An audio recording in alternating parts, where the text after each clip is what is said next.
All right, everybody. Well, we're back from the break with a great way to wrap up day one of Note Camp. We are always excited, always great to hang out with this amazing woman when I get a chance to, whether it's at Seeker Knock or other events. But this woman, obviously, you may know her a little bit from just a few books that she's written or been co-authors on. I got a couple here behind me. Think and Grow Rich, 3 Feet from Gold. Oh, let's get it upside down there, her right side up there, which is an interesting story about this book. I love that you shared originally. Co-author Rich Dad Poor Dad, Think and Grow Rich for Women, Outwitting the Devil, just an amazing, amazing person. We're so honored to have her today, the one, the only, the woman, the myth, the legend, Sharon Lechter. Hello, Scott. I'm delighted to be with you. Thank you so much. No problem. Glad to have you. So you want me to jump out of here and let you work your magic there for you? Well, absolutely. I want to say hello to everybody, and I want to acknowledge you, Scott, before you leave on putting this together and bringing this great content to everybody. And I'm excited and honored to be part of your first day and appreciate it. I know everybody's had a great day today already with all the wonderful speakers that you lined up, and I'm excited to be here right now. So thank you. Well, thank you. Thank you very much.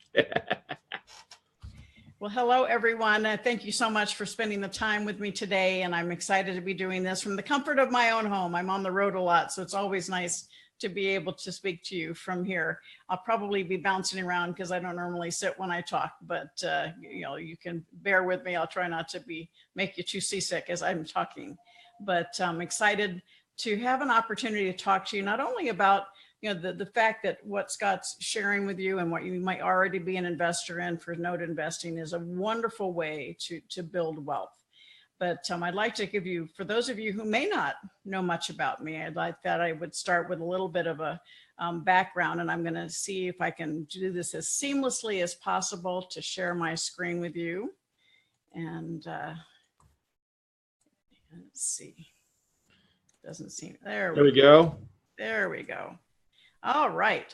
So perfect. Many of you may know me because of Rich Dad Poor Dad. And I know Scott mentioned that was one of the first books that I wrote. And there's a little bit more to the story. So I want to give that to you a little bit better because I grew up in a very lower middle class home. My parents, my dad had third grade education, ended up running the engineering school for the Navy. My mother had a ninth grade education. So their dream was their daughters would get a college degree.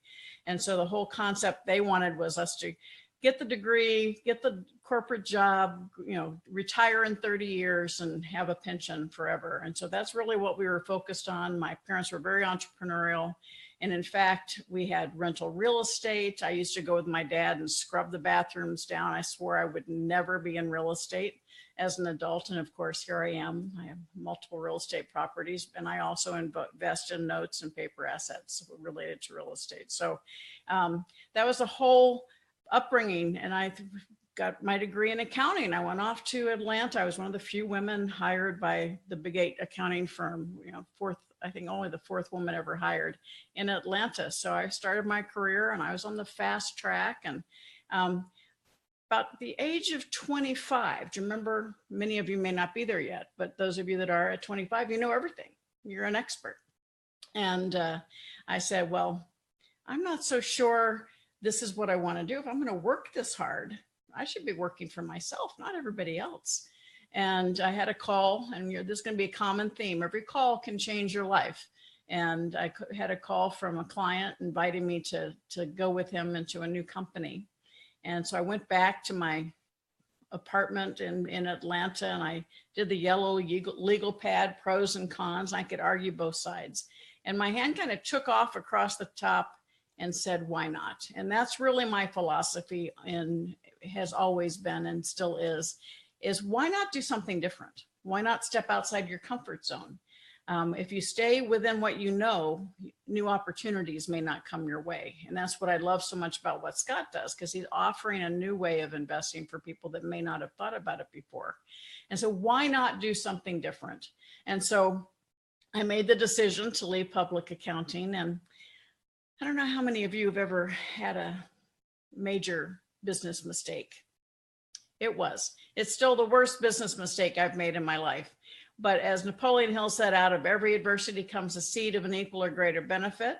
I went up there and in just a few weeks found all kinds of corruption in this company. So I ran away for a couple of weeks, came back, and there were some attorneys there in a lawsuit that the company was involved in. And I met a young man named Michael Lechter.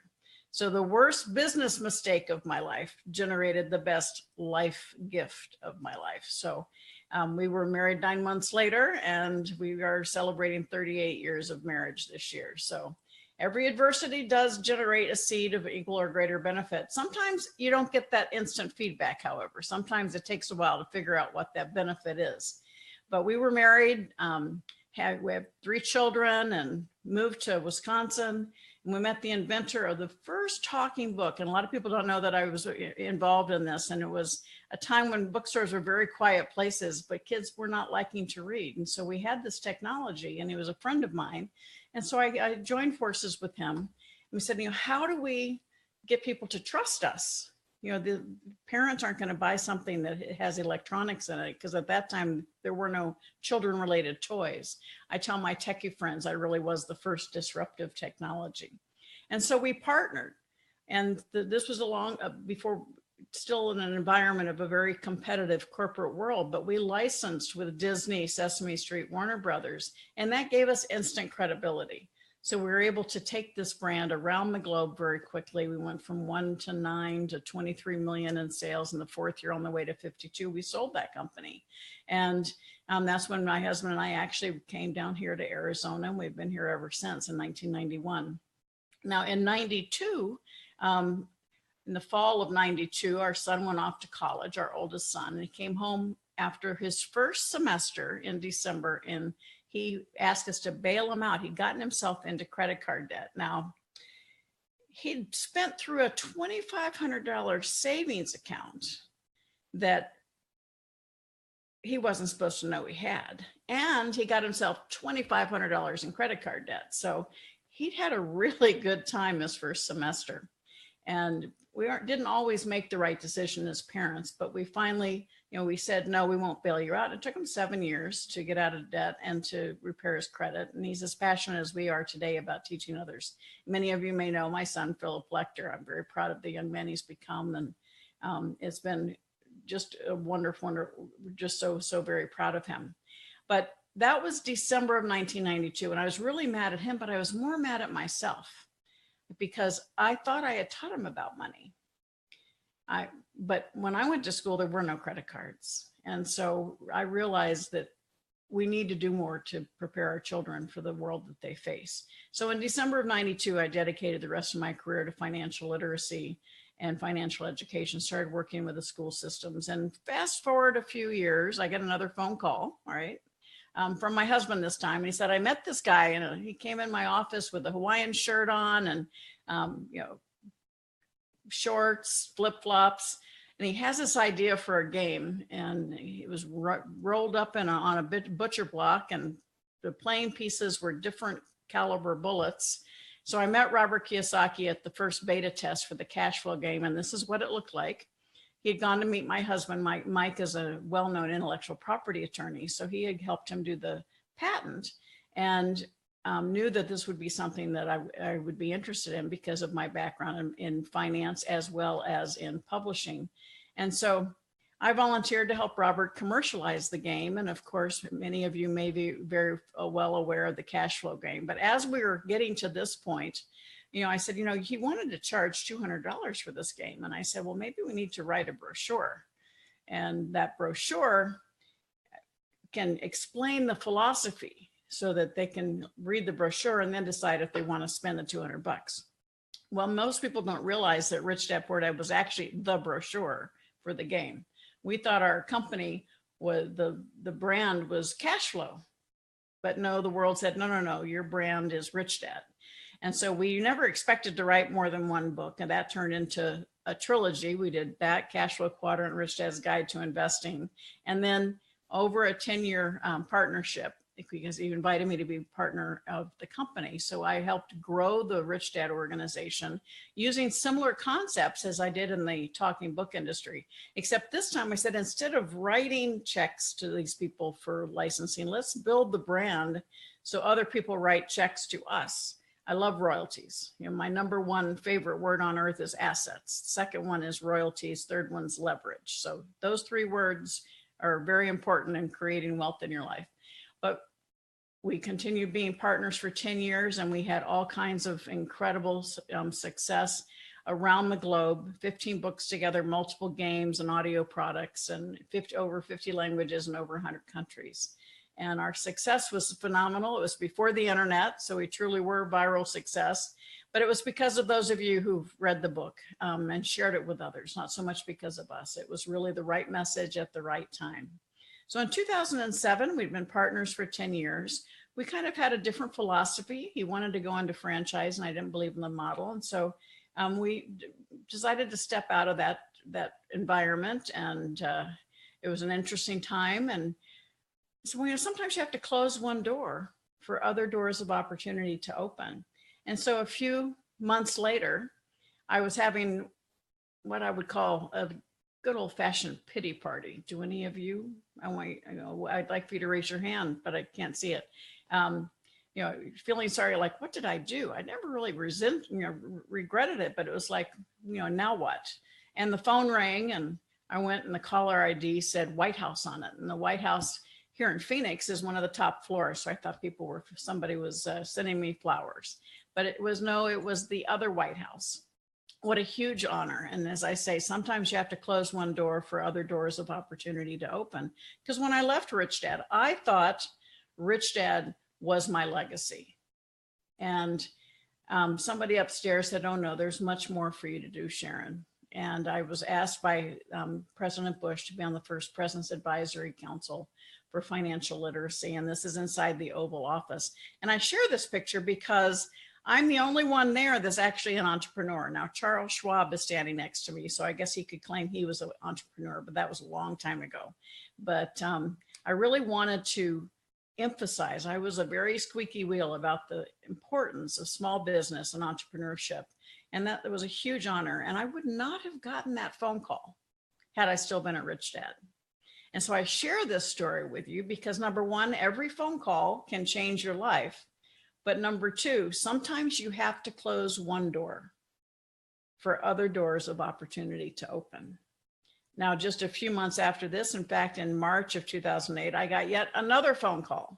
So a common theme, every phone call can change your life. And that phone call was from the Napoleon Hill Foundation, Don Green, who's the CEO. And of course, most of you probably are very familiar with Napoleon Hill and Think and Grow Rich. For those of you who are not, you may not think you know him, but you certainly know his work. Of course, he said, whatever your mind can conceive and believe, your mind can achieve. He also coined the phrase mastermind, which I know you're familiar with. He coined the phrase, there's nothing to fear but fear itself, which of course is attributed to President Roosevelt. Napoleon Hill wrote that speech for him. He coined the phrase, pay yourself first. And of course, we've heard that many, many times. And so you may not know him, but you certainly know his work. And Think and Grow Rich was a lifelong journey for him. In 1908, he was charged by Andrew Carnegie to synthesize the steps to success. And so he introduced him to all 500 of the richest men in the world, and he could interview them and study. And then he interviewed thousands of people who considered themselves failures. That's why Think and Grow Rich is so powerful. It's as powerful today as it was released in 1937, because it was not just one man's opinion. It truly was the synthesis of what the common traits were of all these successful people. And so I read Think and Grow Rich when I was 19, and I didn't realize until I was in my 30s the power that it had in the way that it helped me change the way that I thought about money and success. So if you have not read Think and Grow Rich, please do. Now, the call that I got from the Napoleon Hill Foundation, Don Green, the CEO, was in March of 2008. Do you remember what was happening to the economy? Now, I was still in the President's Advisory Council, but a lot of people were in panic. They were going upside down, certainly in the real estate arena.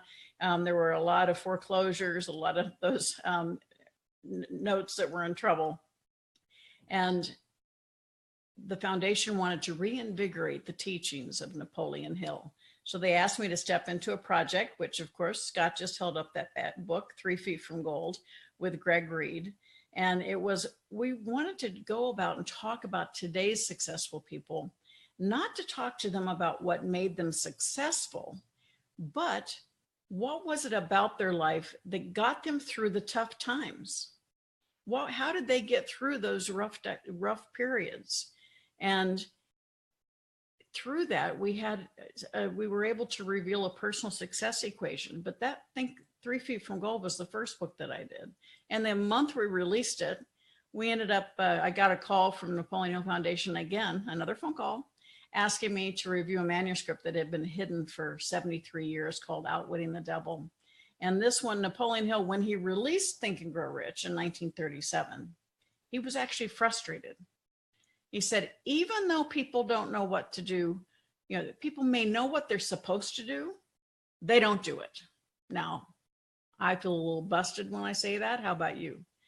Sometimes we know what we're supposed to do, but we don't do it. And so in a few short months, he sat down and wrote Outwitting the Devil. And it is about how we allow fear of poverty, fear of old age, fear of loss of love, fear of criticism, all kinds of fears that keep us from realizing the success that we deserve. And Outwitting the Devil is a step-by-step process on how to blast through that fear. So if you haven't read it, it really has achieved what our hope was when we got together. And that is, it has reinvigorated the teachings of Hill for the younger generations. It's a little in your face. The audiobook is great. We have 2 different actors that play the roles. And in it, Napoleon Hill says, you might believe that I'm talking to the real devil, or it could be the imaginary devil. Whatever you want to believe. The issue is, are you going to derive any benefit from what I share? And in it, I ran away for a few months, a few hours to read it when Dawn sent it to me, because I had the same issue. Oh, the title is kind of scary. But when I read the manuscript, I knew it had to come out. And I think there was a higher power at work keeping it from being published back in 1938. What happened was, when he wrote it, his wife worked for the church. And so she forbid it to be published. And so it got locked away in the vault. And then Hill died in 1970. She died later. Her sister just died. And that's how the manuscript found its way to the foundation. And so I am so thrilled and honored to have had that opportunity to really annotate it. So I didn't change Hill's work, but I added in a different typeface and bold type, so you can skip over my comments if you're a diehard Hill fan. But for people who didn't know him, it was a way for me to explain things as they are today versus when he wrote it in 1938. And that was a huge honor. And then, of course, when that came out, we started talking about the need for a book related to women, something that I really had never thought about doing before, because I still think and Grow Rich is valid. But it was truly written when there were no women in business. And so Think and Grow Rich for Women, I had the opportunity to honor Napoleon Hill's work and look at each chapter in Think and Grow Rich. And the chapter outline for Think and Grow Rich for Women is the exact same one. So I honor his work at the beginning of the chapter, and then I look at it through the eyes of successful women that I know that are here today or potentially from history, and how they use that principle in their life. Then I share how I use the principle in my own pathway to success. And then I bring together quotes from women from all walks of life, current day history, and it embeds the opportunity for women to see through other women's eyes. So you may read one story, and that person, you say, easy for her to say, it doesn't relate to you at all. The next one you may say, wow, she can do it, so can I. And so again, these books have been such an incredible journey for me. And I think, again, I said, I thought my legacy was Rich Dad. Now I have this opportunity to help pass laws with the president, and now stepping into the #1 personal development brand in the world. So what a huge honor. And I know it was like, I didn't have a goal to do that, but it's something that if you have a passion and you really drive to do something, you will continue creating and living new legacies. So back to 3 Feet from Gold, when we did the personal success equation, I want to share this with you because I want to challenge you to think about your own life. You may have everything absolutely going the way you want it. And you may have all of your investments and growing that with Scott, growing that through notes. But I want you to really evaluate every aspect of your life. We talk about the personal success equation as we talk to these organizations and these individuals who really got through the tough times when other people quit, and they quit 3 feet from goal. And so it's really combining your passion and your talent. And that's what we are taught in school. You know, for me, passion, you should think, do what you love what you do. Well, for me, my passion came from anger. I was mad that we weren't teaching children about money. And so my passion for anger, combined with my background in publishing and my accounting degree, I was able to pull that together. And most of us, we stop there because we think we have to do it by ourselves. And what happens is, in school, when you associate with people, it's called cheating. In the real world, business is collaborative. And that's why organization like Scott's, that brings the information together with you and agrees, has the opportunity to provide masterminds, is a way to really make business a much more fun. Business is a team sport. And so the times A association, this is the magic, the secret sauce, having those right associations. And when we talk about, I'm going to share a little bit more about my personal story about why I have the Play Big movement now. It's all about going to the next level. You know, when we were at the Talking Book, it was Disney, Warner Brothers. When I was at Rich Dad, it was Time Life, Warner Books. All of those elements helped us play on a larger scale. If you're going to work hard, you might as well work hard to impact the greatest number of people for the greatest amount of success. And then the next one is action, taking action. Remember Napoleon Hill, those people, they want to make sure that you know what you need to do, but you still need to do it. And so taking the right action. And we almost went to press with this as the formula. And Greg and I said, you know, there's still something out there that separates these people from others. And that was the faith that they had in themselves, faith that they were what they were doing, that it was needed and necessary, and faith that they would get through those tough times. Now, a lot of us, that F is really fear. And so that fear is what keeps us from having the success we deserve. And so I want you to ask yourself, what part of this formula do you need to work on a little bit? So a lot of companies that I mentor, I take them through this process of understanding that they may have had this great success and then they plateaued. So I say, I challenge them. So if you're plateaued, what new actions do you need to take? What new associations do you need to form so that you can expand and continue growing exponentially within the business that you've built? So challenge yourself to say, you know, what's your passion? Your passion can get you up in the morning when everything else is you want to turn our alarm clock off and roll over. And that your experience, and we continue building our talent, because our talent is what we've learned in school and what we've learned through experience and what we continue to learn. And that's more about us as individuals. But then who do you have in your circle? Who's on your team? And sometimes the people that have helped us get to where we are today are not the same people that will help us get to where we want to go tomorrow. And you have to be honest with yourself about that. And then taking the right action, and above all, making sure you have faith in yourself. Sometimes that self-confidence is a huge key that keeps us from achieving the results we want. And so surround yourself with people who have more confidence in you than you do. And they will help keep your head above the water while you absolutely learn to stand in your own power. So I'm going to talk about 4 things today that I think are really important. And one is really exactly that, standing in your own power. Now, when I share a little bit more about my story, because I think it's important here, I have always played big. And it was in December of 2012, I was actually in Las Vegas, ready to get on stage, and I got a phone call. In December of 2012, I lost my youngest son. It's not something that I've really talked about too much. It's the worst thing in the world that could ever happen to a parent. You're not supposed to outlive your children. I was devastated. I couldn't get out of bed for several weeks. And I really, it redefines everything. And things that used to be important to me weren't important anymore.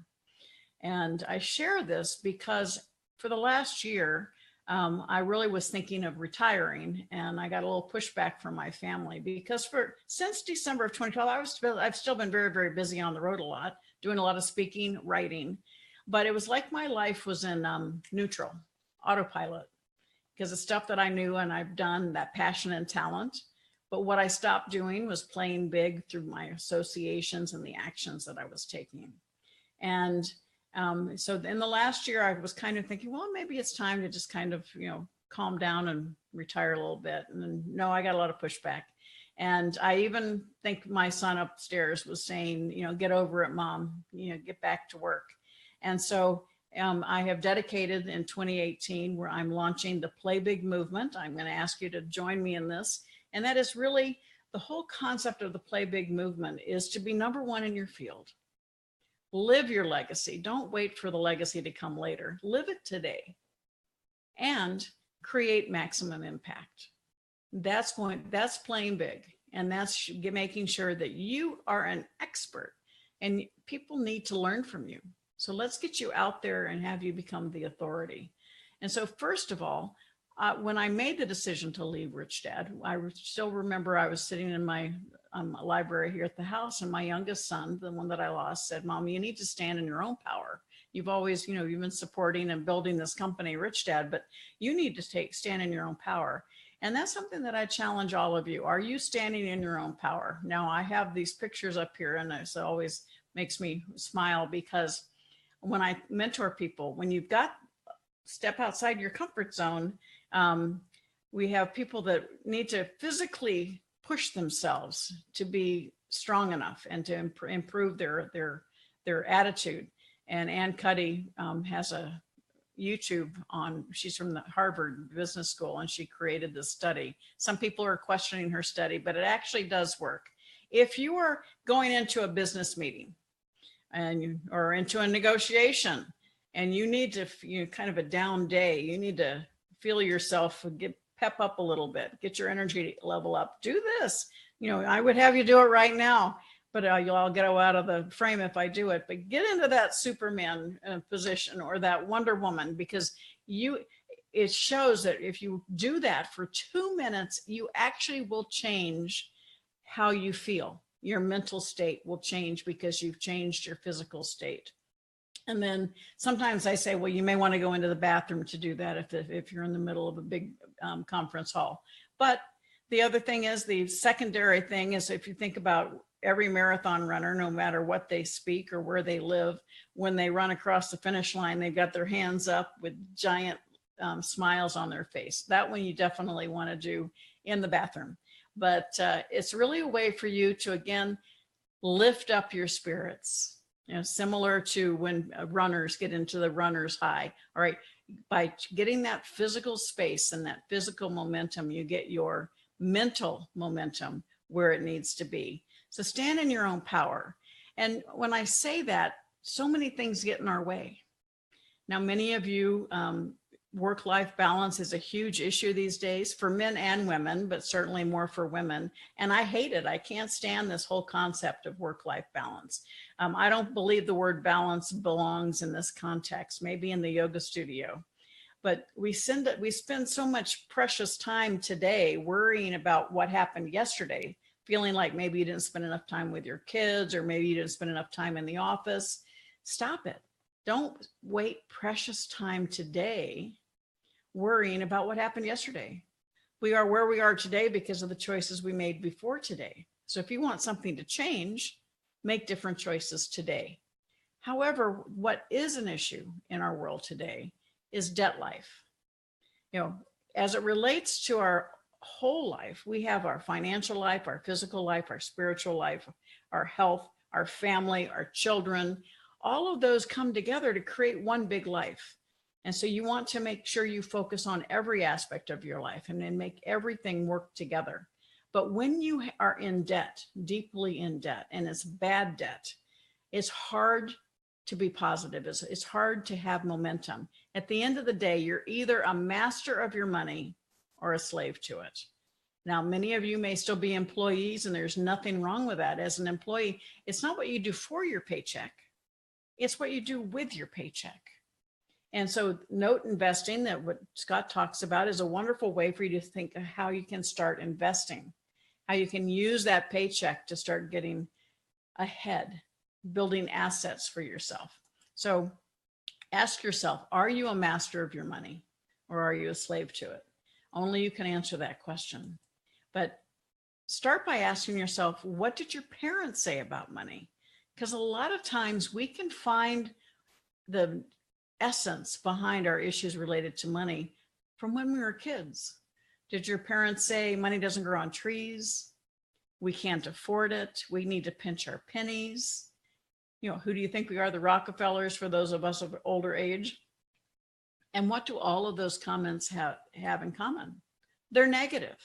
So as children, we hear money negative, money negative, money negative. And so subconsciously, when we think about money, we have fear. We have this state of negativity, and we don't even know where it comes from. So once you can reveal that and start thinking about it and acknowledge it, then you can start breaking away through it and start realizing how we deal with money. The other thing is how society has framed money. Now, these are, if you've read Rich Dad, Poor Dad, you probably are familiar with our little boxes, the income statement and the balance sheet. Now, this is my accounting lesson for you, and I promise no numbers. But what happens is, as a society, we concentrate on our income. So we get out of school, we get a job, and we have expenses, and hopefully we have enough money coming in that covers our expenses.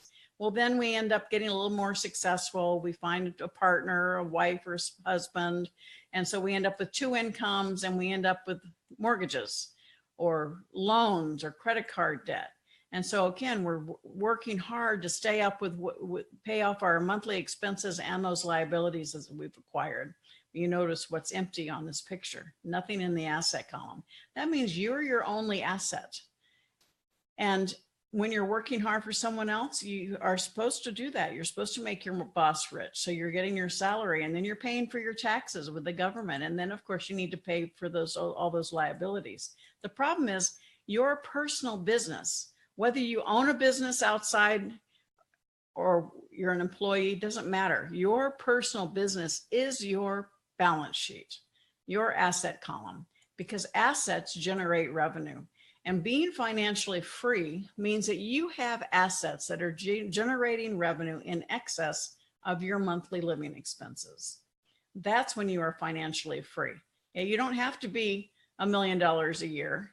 It's when you have assets that generate income higher than your monthly expenses. And that means you're no longer your only asset. So ask yourself, where are you on that scale? What more do you need to do to generate assets? And again, when you put something in the asset column, it's an employee working for you. So assets, that's what my number one sexy word. Say it with me, assets. That is the difference. Every wealthy individual, every financially free individual in the world is financially free because of assets. So do a personal audit of the assets that you have, and let's see how we can build on them, because there's lots of different types of assets. Owning your own business, building it as an asset, as long as you have other people working for you and systems that work for you, that's an asset that can live beyond you. Paper assets, and we're going to talk, I'm going to have mortgage on here a little bit later by itself, but it is a paper asset. Stocks, mutual funds, those kinds of things are all paper assets. Retirement savings, real estate.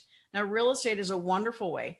A lot of people create their wealth through real estate, but a lot of people hold their wealth in real estate. And so real estate is an absolute wonderful way to balance out your asset portfolio. So when people talk about, looking at having your assets spread out evenly, let's talk about different types of assets. Commodities, all right, businesses, paper assets, real estate, and then intellectual property. And today, this is one of the largest movers of our economy ever. 30 years ago, Fortune 500 companies had about 20% in intellectual property, intangible assets, and 80% in hard assets, property, plant, and equipment. Today, it's more than inverse that. It's more than 80% of the value in the Fortune 500 companies today are in intellectual property, intangible assets. Think of Airbnb, Amazon. Their main assets are in their technology and intellectual property, only 20% in bricks and mortar. And so that has allowed us to level the playing field with the internet. And so you as a small business owner can compete with the big boys. because you have the tools and the opportunity to do that with the greatest asset you have, which is the 6 inches between your ears. And then of course, mortgage notes. I have this added for Scott here because it is a way for you to have kind of that blend between paper and real estate, paper asset that is backed by real estate. It's a great opportunity. I've held hard money lend. I've done hard money lending. I bought notes.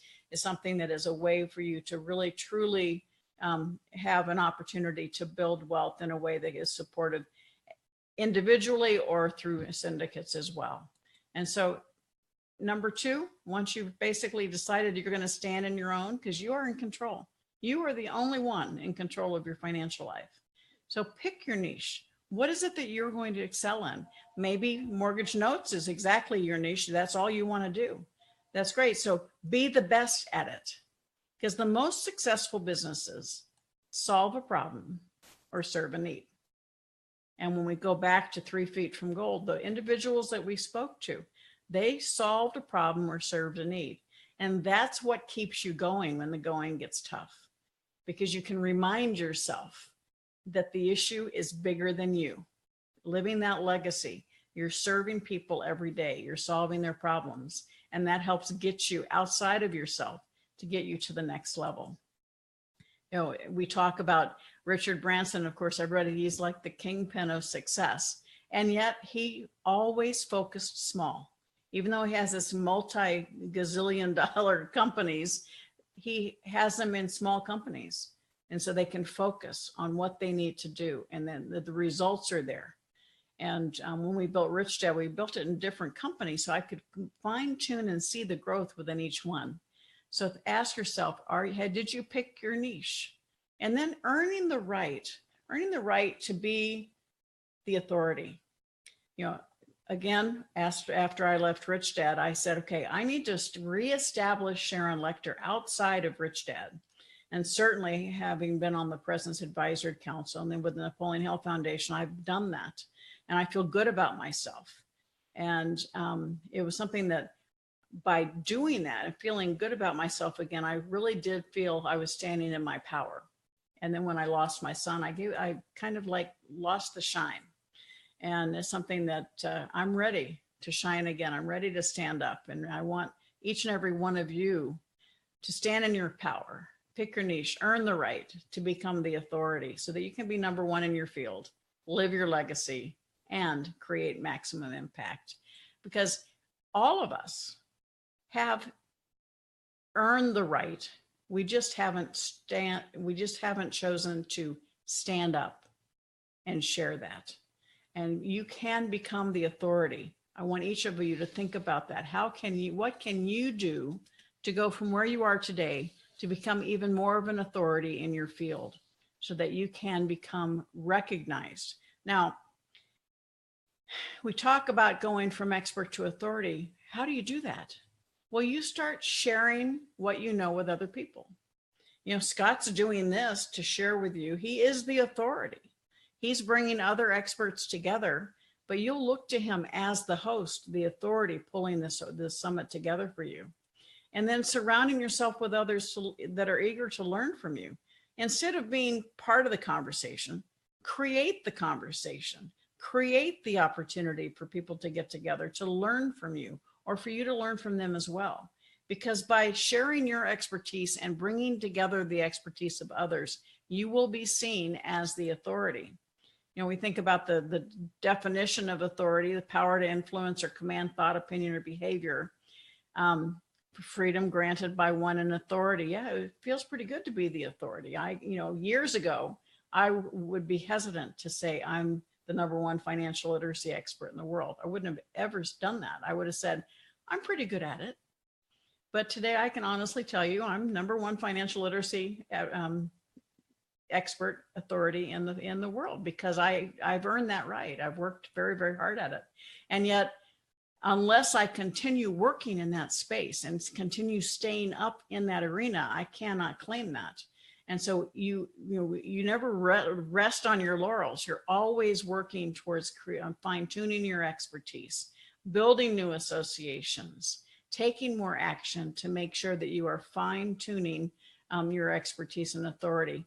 But other than the Webster's dictionary definition, I say what happens is when people start calling you, you know you're the authority. When that phone starts ringing and people are asking you for your expertise or asking you to participate in things, you're going to know that you've turned the corner. You've had that opportunity to build and stand in your own power, pick your niche and be recognized. Now, what happens, I had a conversation earlier today. I was on an interview and it was an online mentoring session, and a young gal was saying her business, and she was talking about how her service applied to everybody.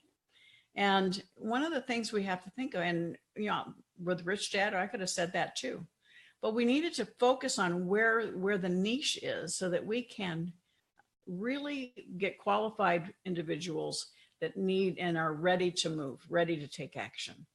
I can tell you everybody needs financial literacy, financial education, but I can quickly determine if somebody's willing to take the steps necessary to improve their financial lives.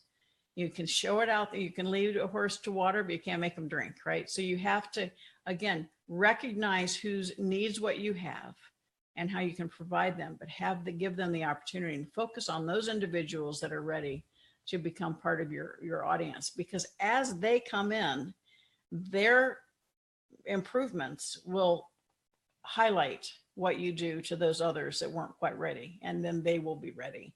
And so focus on the warm audience, getting them moving, helping them make those changes, and then you have the opportunity to start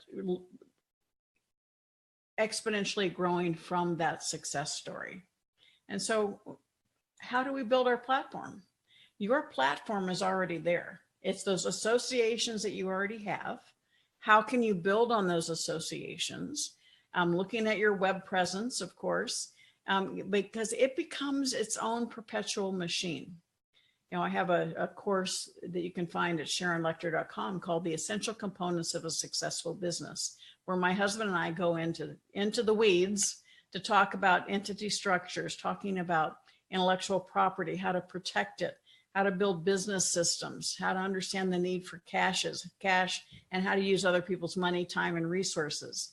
And so all of those are very important, but you need to look at the bigger picture, your mission, your leadership, your team, and the machine.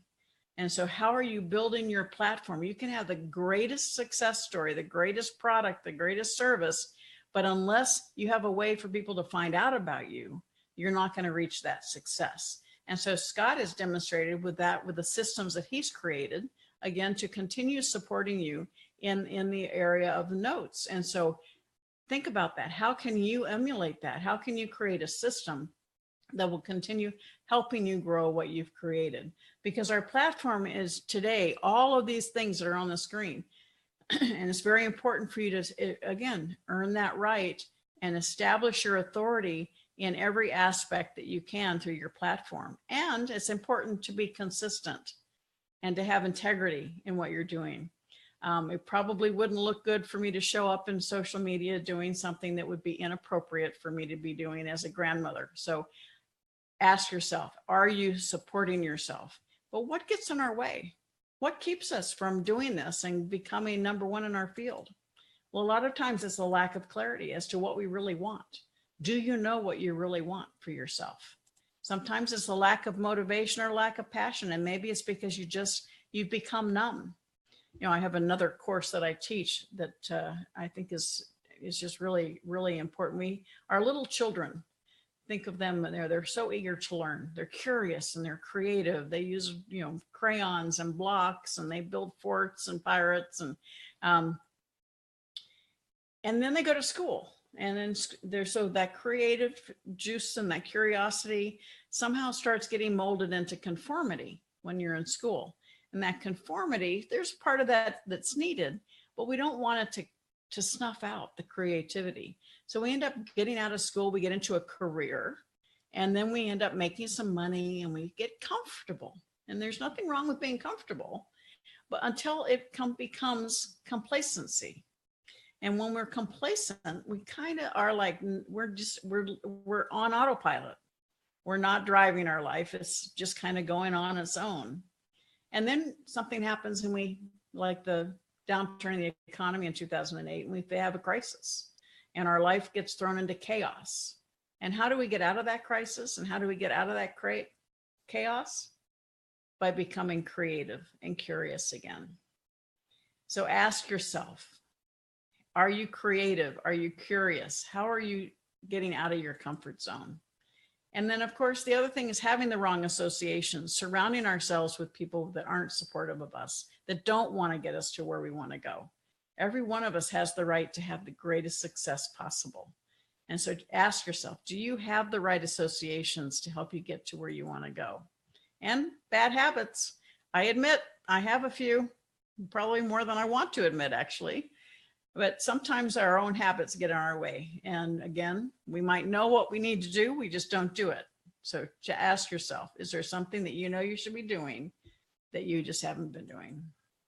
And fear. Of course, having that fear that holds us back keeps us from reacting and having a life that we deserve. Fear can paralyze us, which it often does, or it can motivate us. And so take the step to recognize the fear and say, I'm going to turn that fear into excitement and energy. Instead of making me hide in a room and going into my fetal position, I'm going to say, I'm going to turn that fear into fuel, excitement, and faith that I would give me the energy to keep doing what I need to be doing. And how do you do that? Well, is definiteness of purpose, knowing what you want. Certainly these women have exactly know what they're doing and they're focusing on it. Definiteness of purpose. And for me, it was financial literacy, helping families, young people, entrepreneurs build the financial life that they deserve. Definiteness of purpose. And my passion is as strong today as it was back in December of '92. What is your definiteness of purpose? What is the problem you're solving? What is the need that you're serving? And then mastery over self. Now, this is Gabby Douglas, and I tell you, no matter how much self-discipline I had, I would never be able to accomplish what she's on here. But are we blaming someone else when we should be looking in the mirror? Are we doing what we need to do to be successful in our lives? Now, those of you that have been to Secret Knocks in the past may have met James Lawrence. You talk about self-discipline. His story is incredible, and I don't have the time to go into it, but if you don't know his story, read it. It's 50 Ironman in 50 days and 50 states. No, that would never be on my bucket list. But the mind over body that he went through was incredible, and his story is a testament to understanding definiteness of purpose and mastery, self-discipline, and then building faith in yourself, pushing past your discomfort, stepping outside that comfort zone, getting into situations, really not knowing what the outcome is. So for instance, I shared with you when I left Rich Dad, I closed that door, not knowing what was going to happen. But had I not closed that door, I wouldn't have gotten the call from President Bush. Had I not closed that door, I would never have gotten the call from the Napoleon Hill Foundation. And so I'm coming back at you. Is there a door in your life that you need to close so that other doors of opportunity will open to you? And it's scary. It's scary to step into the unknown, but sometimes that's a way for us to discover opportunities that are waiting for us and learn that it's okay to fail. As long as you get back up one more time, then you fall down. Because I call those learning opportunities. There is no failure. There's just learning opportunities. You need to trust yourself. And learning through that, you'll find that you're stronger than you think. You're more capable and more tolerant of discomfort than you think. How many times have you been worried about something, and then when it actually, the meeting or the phone call takes place, it's not nearly as bad as you had imagined in your life? And it's like you wasted all that energy and effort worrying. So in Thailand last year about this time, there was a whole lot of self-talk going on when this picture was taken. A lot behind that smile of mine. And that is, again, I always force myself to step outside my comfort zone. Even now, in the twilight years of my career, I am constantly challenging myself to step outside my comfort zone. And so this little tiger was pretty tough. And then after I accomplished this one, I got into the cage with Grandpappy. He was 9 feet long, and there were 3 of him in the cage with us. And my husband and I were there, and it was really, you know, I can't tell you how it impacted me when I got out of that cage. I never thought I would do it. But again, stepping outside your comfort zone is where you find the magic. It's where you find the confidence, building that confidence in yourself that you can accomplish more than you give yourself credit for. You know, that's where the magic happens.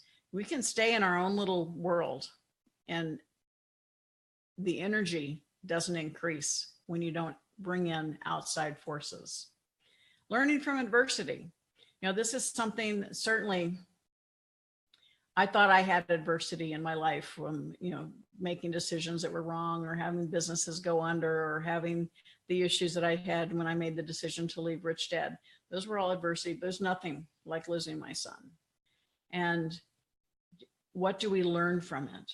And that is really, you know, I know now, I keep hearing from here, get over it, Mom. There's more for you to do. And that is not, you know, you ask yourself, why him, not me? And yet, if you're not living to the best, then you're not honoring. So this entire Play Big movement that I'm launching is really in my son's honor. And that is for each and every one of us, again, to become number one on our field, live our legacy, and create maximum impact.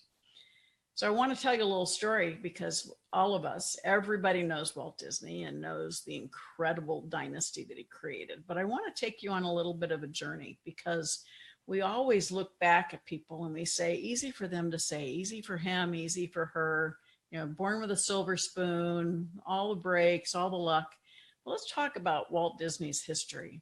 You know, at age 22, he was fired from a newspaper for not being creative enough. Walt Disney. Pretty amazing, isn't it? Then he started his own company, and it was called Laugh-O-Gram, and it went bankrupt. Couldn't get it off the ground.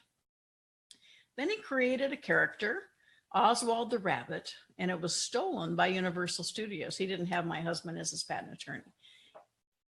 He didn't do what he needed to, so it was stolen by Universal Studios. Well, then he decided that he wanted Mickey Mouse, and he took it to MGM, and they said, a rat on the big screen, it would scare women to death. No. And so that's when he decided to start his own studios, and Mickey Mouse was born. Now, all these things, all these issues were failures. Could have stopped someone dead in their tracks, but he was dedicated and knew what he wanted. And then one that isn't really well known was there was a premiere of the movie Pinocchio, and it was at the Radio City Music Hall in New York. And if you've ever been there, when people are in line, it wraps around the block, and there's a big tower there. And so Walt Disney hired a bunch of little midgets to go up on the top, and they sent up beer and food, and they were there to entertain the kids while they were waiting in line. However, a little too much beer was consumed, a little too much wine, and ended up creating quite the scene as the cops had to bring these, they were shouting at profanities at the little kids down below, and they were taking their clothes off. So it was quite the scene when the cops had to pull these guys down and get them out of the scene. It was definitely not what they had hoped from the premiere of Pinocchio. Little known story. But again, he persevered. He had that definite as a purpose. But every one of these would have stopped someone else dead in their tracks. So has there been something in your life that caused you to stop? Ask yourself, why are you here? You have a purpose. There is more for you to do. There is, had a call with someone the other day, and he was talking about, there's that little voting booth inside you that's between you and God. You're either going to take action or you're not. And it's up to you to determine what you want in your life. That interview was with Jim Stovall, and you talk about adversity. The man went blind. He thought he was going to have a career in football. Went blind, and has since created incredible success in his life as an investment broker. He also has written 40 books. He created and basically built narrative television, as he says, television for the blind, but it caught on. He won an Emmy, and it's a way for I think it's 13 million visually impaired people to be able to enjoy television. And so if you haven't read his books, the one that I hold is called The Ultimate Gift. As a parent, it's a must.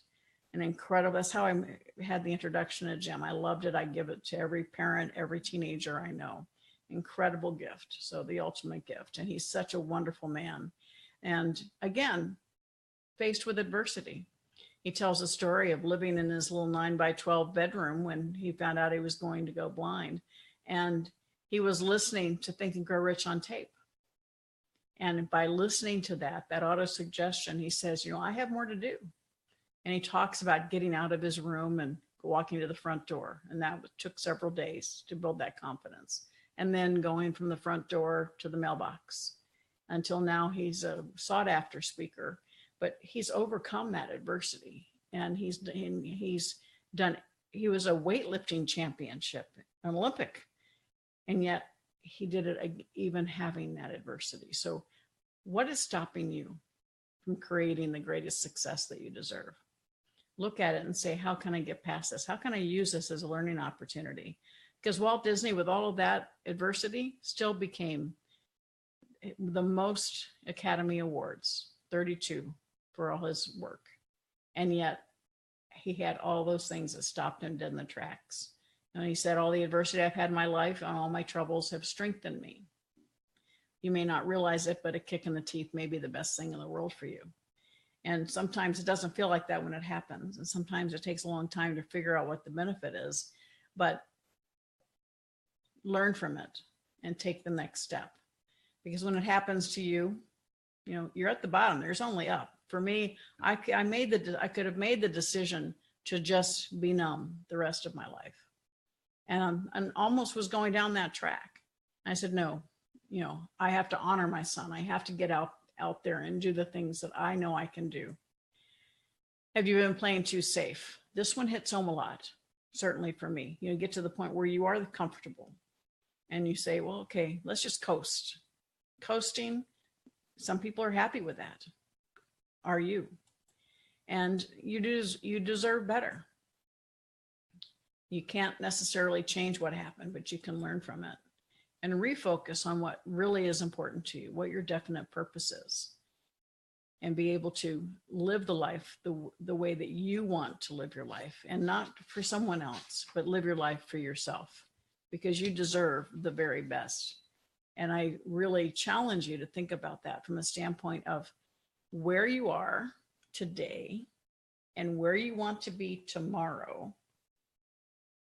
And what choices, what actions do you need to take to get there? Because you want to control your actions. Let's look at your time.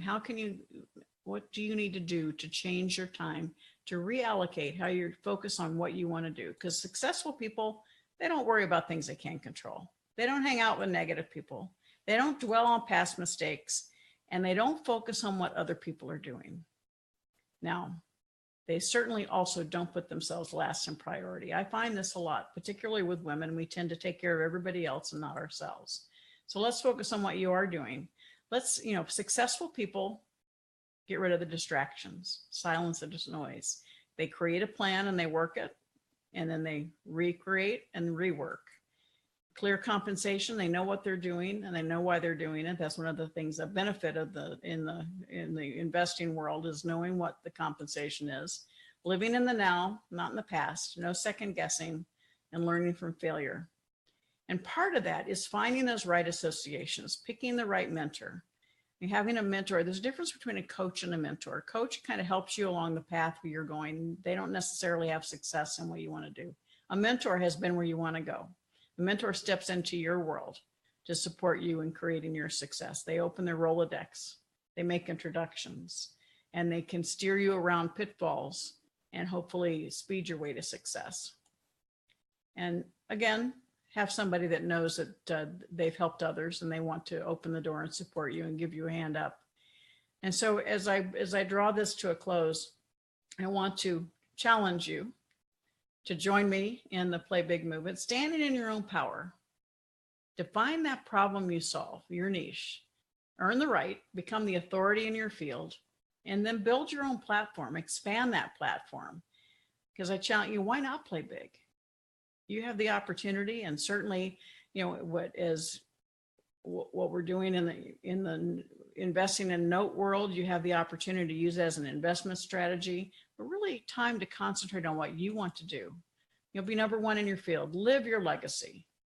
Live it every day, because it's not what you leave for people, it's what you leave inside people that counts.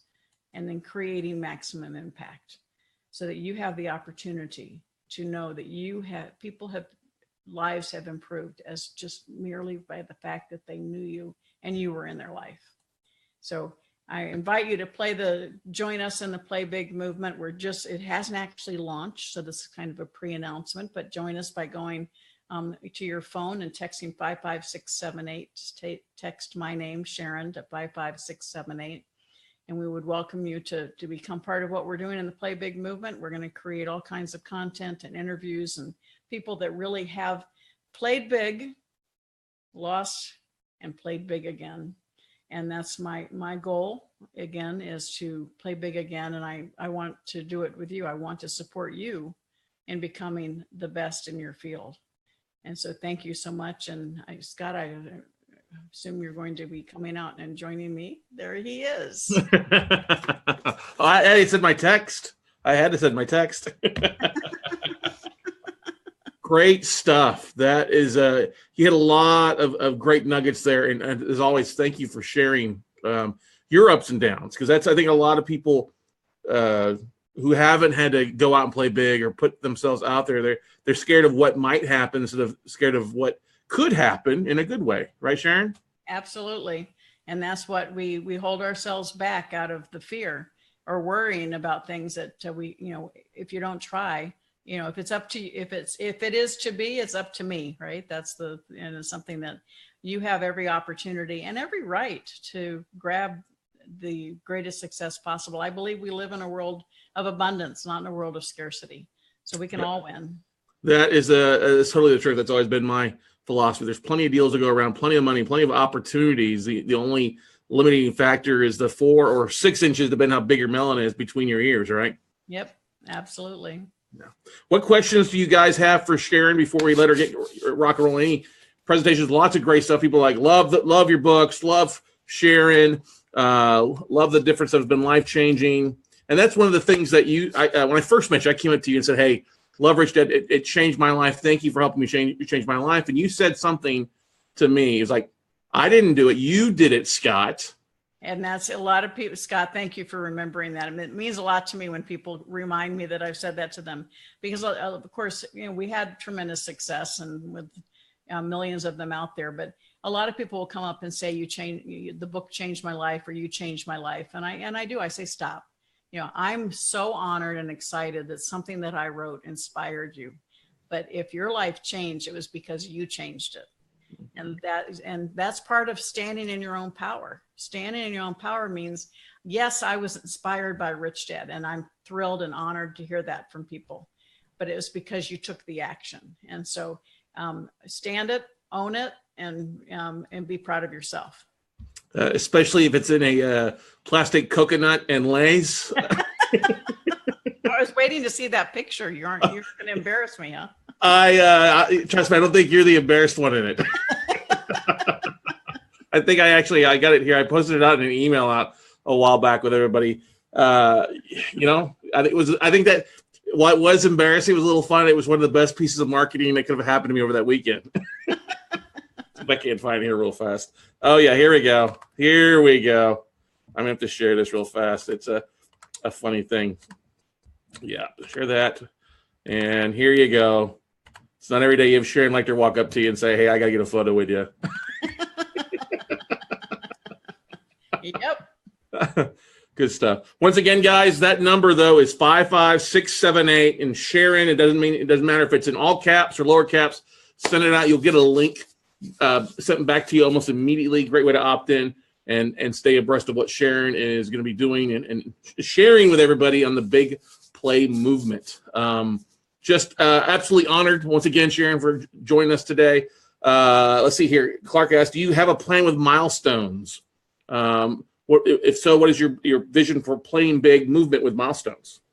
Yes. Well, what we're going to be doing is I'm just finishing. In fact, Monday, I'm in the studio all day. We're creating a course that's going to have two parts. One is for people that are really struggling, that are what I call financially broken, to help get them to break even. So that's really to help get them out of the hole financially. And so that portion of the course will be first. And then we have the one that is the play big portion, which is really taking and helping people identify how they can play a bigger game. And not only just the actions that you need to take, but the things that you need to change in your mindset to take those actions so that you can be successful. And that's something that that course will be ready in the next few weeks. So I'm excited about that. And then I'm going to be releasing a new book called Play Big Again. That's really my story and the steps again, how to really reframe and take your level to the next stage. We're going to have a private Facebook page and all that. If you text us, you're going to hear about that as we start releasing it, because right now this is pre-release. Nobody really knows about it yet. And we're going to create this, and I'm interviewing some of the top people in their industries and their fields to talk about this, so that you'll hear from the masters. You'll hear from people and understand that it's not all roses. It's not, we have issues that happen that hold us back and stop us in our track. And, all of us want to say, easy for her to say, yeah, but, the old yeah, buts. And I say, when you feel yourself, when you hear that happening, stop and challenge yourself to keep listening and keep moving. And because you have every right to create success in your life. So hang out there with us. We're going to be developing lots of content, lots of television, lots of other podcasts that are going to support you in your journey to become number one in your field, live your legacy, and create maximum impact. Awesome. Great stuff. Sharon, I don't want to take you more of your time. Thank you so much for joining us here. We look forward to all the great stuff you're rolling on the Big Play Movement and being a part of that. And I'm going to get that message out. Once again, 55678, and text the word Sharon to get that rock and roll. We'll actually share that out to everybody else as well on the database for everybody. Somebody asked, what's your favorite book? You have a favorite book? Because if so many people love the books you've written, what's your favorite book? Well, actually, Think and Grow Rich actually changed my life. So definitely that's number one. I do absolutely love The Ultimate Gift. It's a very short, small book, but it really does teach the power of how we enable our kids and how we disable them through that enablement, and how to blast through that and change it and have them stand in their own responsibility. It's a great parable, absolutely incredible, The Ultimate Gift. And then there's so many different books that I can. Good to Great by Jim Collins, Dale Carnegie's How to Win and Influence People. These are all, they're classics, and yet they're as relevant today as when they were released. Good stuff. Where are you guys traveling to next for fun? Because I love following you online and seeing the fun places that you and Michael are going. Well, I'm on my way to Liverpool in a couple of weeks. I have Habitude Warrior here in Phoenix. So another one. Is so nice when I can get out of my own bed and go to a speaking gig. But excited about that. And then I'm in Liverpool for a week. So it's fun. I love what I do. And it's an opportunity for me to continue giving back. And that's what it's all about. Well, good stuff. Well, thank you so much for being a part of Note Camp 5.0. Definitely owe you one. I will be in contact with everybody. Send an email to your ladies there who do a great job of helping support you and stuff like that. So thank you so much for being here. Thank you. And hello to all of you. And you're all fabulous. Thank you for listening to me. Thank you. Awesome. All right, guys and gals, that is going to wrap it up for the first day of Note Camp 5.0. Great way to wrap up the day. You guys are all free to go unless you guys want to hang around, do some virtual online networking over 30 to 45 minutes, give you a chance to literally jump online if you got a webcam and try to see how this works to introduce everybody out there as well. But what a great day. I will ask you to do me one huge favor. I'm going to ask you, if you've watched it and really enjoyed it, go to my Facebook page, see the video, pull up the video that we live stream with Sharon, and do me a favor. Share that across your platform. Share that across your page. Do it just once. I would love us to have 50, 60 people share that and see if we can't get that video to actually just absolutely blow up over the next 24 hours. So please do me the favor. Just go to my Facebook page, click on it to share it to your page, and let's see if we can't take that to the top. So other than that way, guys, have a great evening. Give me 5 minutes here, hang around. If you hang around for the virtual networking, we'll figure this out and we'll go from there. But tomorrow morning, we get started right at 9 o'clock Central Standard Time. We've got a great lineup, a full day of speakers, and we look forward to sharing more of the stuff at the top with you guys tomorrow. So stay tuned. Have a great evening. We're not going to hang around. Otherwise, we'll see you guys tomorrow. Thanks, guys.